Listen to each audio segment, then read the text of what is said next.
अस्सलाम वालेकुम। आज हमारे किचन में बहुत ही मज़ेदार दाल की रोटी बन रही है जो कि बहुत ही मज़ेदार बनती है खाने में। तो चलें बनाना स्टार्ट करते हैं इसको।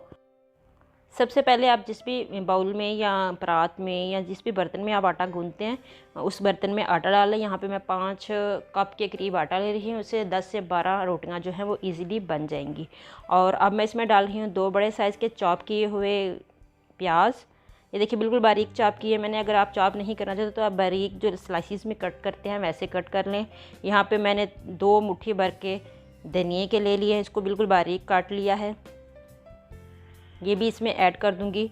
अब मैं इसमें डालूंगी तकरीबन 8 से 10 हरी मिर्चें। ये देखें बहुत बारीक मैंने चॉपर में डाल के चॉप कर ली थी। अब मैं डालूंगी इसमें 1.5 टेबल स्पून भरकर नमक के और 1.5 टेबल स्पून भरकर कुटी हुई सुरख मिर्च के।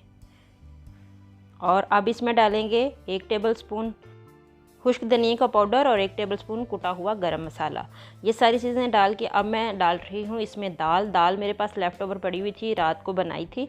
और ये चने की और मसूर की मिक्स दाल थी, वो मैंने पकाई थी रात को और वो मैं अभी इसमें डाल रही हूँ। तकरीबन 2 कप के करीब ये दाल होगी और 1 कप मैं इसमें पानी डाल के इसे गूंद लूँगी। अगर आपके पास रेडी पड़ी नहीं है दाल तो आप दाल को उबाल के भी इसके अंदर डाल सकते हैं अलहदा से, वरना अगर आपने जो सालन दाल का बनाया होता है वो भी इसमें सारा डाल सकते हैं। तो मैंने सालन डाला है और इसे अच्छे से गूंद लेती हूँ। आप हाथों से गूंदें या मशीन से, कोई इशू नहीं है, बहुत अच्छे से इसे गूंद लें।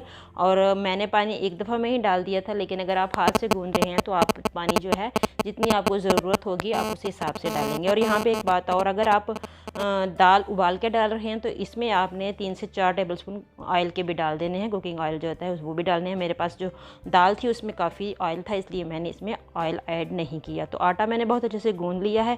अब इसे मैं छोड़ दूँगी तकरीबन कम से कम आधा घंटा आप छोड़ेंगे और ज़्यादा से ज़्यादा आप इसको ओवरनाइट भी छोड़ सकते हैं। फ्रिज में रखना है आपने, बाहर नहीं रखना। तो इसे कवर करके मैं रखती हूँ फ्रिज में आधे घंटे के लिए और आधे घंटे के बाद फिर इसकी बनाएंगे रोटियाँ। तो मिलते हैं आधे घंटे में।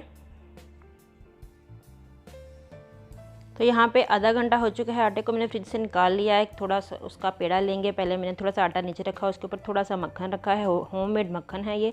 इसकी रेसिपी भी मेरे चैनल पे मौजूद है, आप जाके चेकआउट कर सकते हैं अगर आपको चाहिए होगी। तो उसके ऊपर थोड़ा सा आटा रख के मैं अंदर की तरफ इसको फोल्ड करके इस तरह से पेड़ा बना लूँगी और इसकी रोटी बेल लेंगे।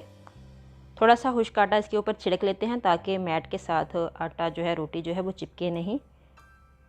आप रोटी अपनी मर्ज़ी से पतली या मोटी बना सकते हैं, लेकिन अगर आप पतली रोटी बनाएंगे तो बहुत ही क्रिस्पी और बहुत ही मज़े की बनेगी, इसलिए मैं बहुत ही पतली रोटी जो है इसकी वो बेलूँगी। रोटी बिल चुकी है। अब मैंने तवे को पहले से ही गर्म होने के लिए रख दिया था और उसके ऊपर ऑयल जो है मैंने थोड़ा सा डाल दिया है, तकरीबन 2 टेबल स्पून। ऑयल आपने ज़रूर पहले से डालना है, अगर आपका नॉन स्टिक तवा है तब भी, अगर नहीं तब भी आप डालें। इसकी साइड चेंज करके मैं इसके ऊपर और ऑयल डाल देती हूँ। तकरीबन 5 से 6 टेबल स्पून मैंने कुकिंग ऑयल के और डाल दिए हैं, क्योंकि अगर ये बहुत ज़्यादा तेल में फ्राई होगी तो ये बहुत अच्छे तरीके से फ्राई होगी। तो जितना ज़्यादा ऑयल होगा इसके अंदर, ऑयल जो है वो अब्जॉर्ब नहीं होगा, आप इस बात की टेंशन हरगिज़ ना लें। ये सारा ऑयल जो है वो छोड़ देती है, इसके अंदर दाल है इसलिए ये अपने अंदर ऑयल को जज़ब नहीं करेगी।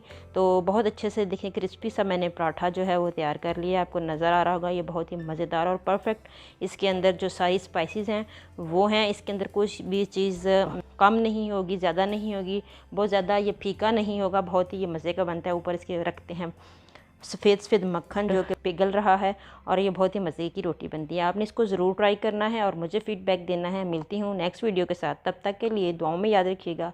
अल्लाह हाफिज़।